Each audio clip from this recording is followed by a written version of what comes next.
Greetings, this is deslyecxi from the Arma community group Shack Tactical. In cooperation with Bohemia Interactive, I'm creating a series of videos that explain some of the basics of Arma 3. Today we'll be talking about guerrilla warfare concepts, something which factors heavily into the Arma 3 campaign. Guerrilla warfare is an asymmetrical form of combat in which a smaller, less equipped and irregular force fights against a larger, more conventional military force. The asymmetry comes in a number of forms, such as equipment quality and effectiveness, numbers, training, access to supporting assets or heavy weapons, and general technological capability. Due to this, a guerrilla force has to work carefully within their own limitations in order to be effective. And on top of that, they have to be very aware of the enemy's capabilities in order to maximize their own chances for survival and success.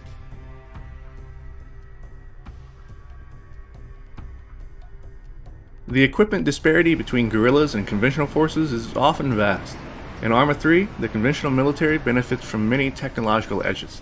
They have armored vehicles such as tanks, armored personnel carriers, and infantry fighting vehicles, infantry armor systems, scopes, suppressors, and top-notch weapons, anti-tank and anti-aircraft guided missiles, unmanned aerial vehicle support, helicopter transportation and gunship support, close air support, artillery, thermal optics, and night vision goggles, and even more.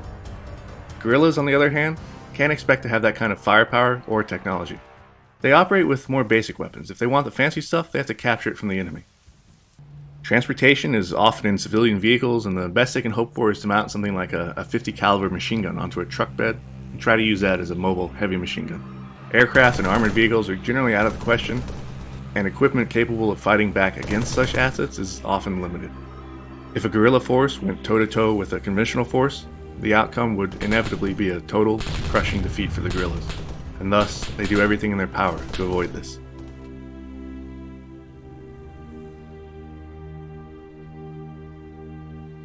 Guerrillas have many things working in their favor to help offset the greater capabilities of their conventional force enemy. For one, they generally get to choose where and when they fight. They can easily blend in with the indigenous population and exploit that to carry out reconnaissance and movement without drawing undue attention. They need only act as normal civilians to avoid arousing suspicion. The best guerrilla operation starts with a well thought out plan. It's important to choose the target carefully, keeping in mind the assets available, as well as the likely forces that the enemy will try to bring to the fight.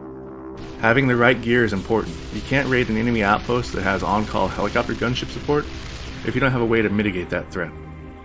The same is true if you want to ambush a convoy. If you don't have anti-tank gear available, it would be unwise to start a fight with a convoy that's guarded by tanks or other armor. Pick a target that fits your force composition and weaponry. You'll generally be looking at two types of actions as a guerrilla force, either a raid or an ambush. Or to label it all a bit more generically, you'll be conducting a hit and run attack. Raids can be conducted against any sort of fixed location and are often done to gather supplies, advanced weaponry, capture prisoners, or similar. The goal is to pick a location that's isolated or poorly protected. Assault it, take whatever isn't bolted down, and get out of there before the enemy can react. Keep in mind that by carefully using a small distraction element to attack and draw attention to a location that's distant from the actual target, you may be able to get the enemy to send reinforcements in the wrong direction, thinning out the forces in the actual target location. Ambushes are similar, except they occur against moving targets. Ambushes can be conducted on supply convoys, troop movements, and so forth. The goal of an ambush is to strike hard, inflict damage, and withdraw before the enemy can bring additional forces to bear.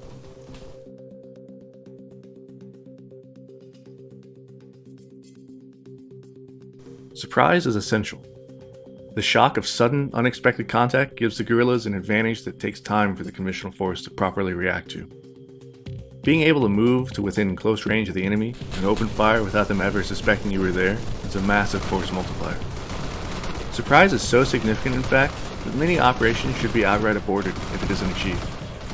There's nothing worse than trying to ambush a convoy that knows you're there and is choosing to bring heavy weapons to the fight to counter you with. In addition to attacking with surprise, choosing targets carefully and taking out key personnel or assets right at the start can throw the enemy into confusion.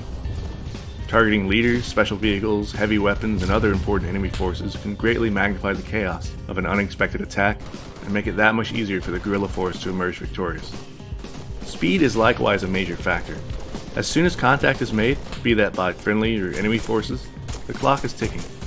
The enemy will be working to do everything in their power to bring overwhelming force to bear on you, but depending on how far away it is, it'll take some time for it to arrive. Guerrillas must disengage and withdraw before the heavy assets can arrive. Mobility must be maintained at all costs, else the enemy will simply bring heavier and heavier weapons to bear on an immobile force.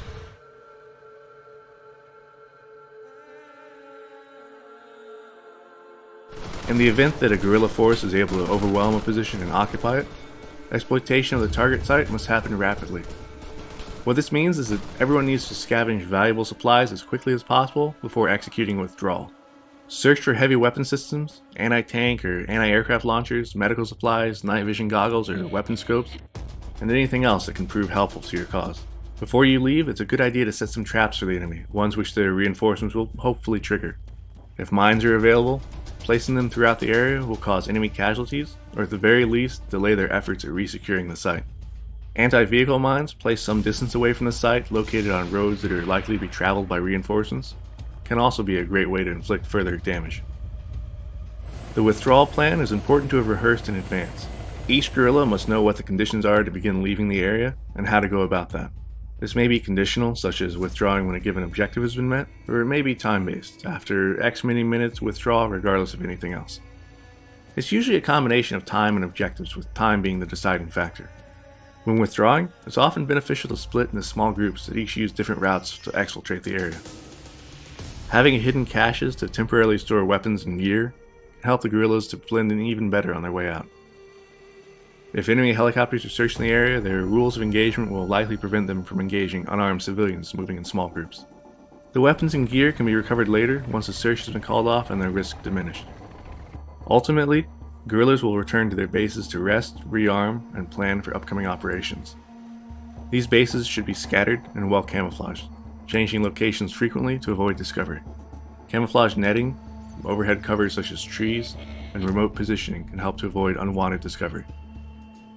All in all, it's important for every guerrilla action to have reasonable, achievable goals, as well as the weapons and gear to pull off the mission successfully, the element of surprise, and clear directions on when and how to withdraw and disperse back into the civilian terrain, and eventually back to covert bases. Even the best laid plans can go awry, and while not every mission will be successful, vigilance and a willingness to withdraw when the situation isn't going in their favor can preserve the guerrilla force and allow it to live to fight another day.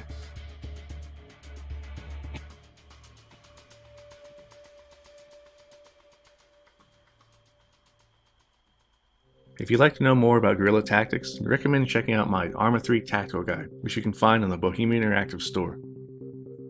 For more community guide videos, be sure to subscribe to the official Arma 3 YouTube channel.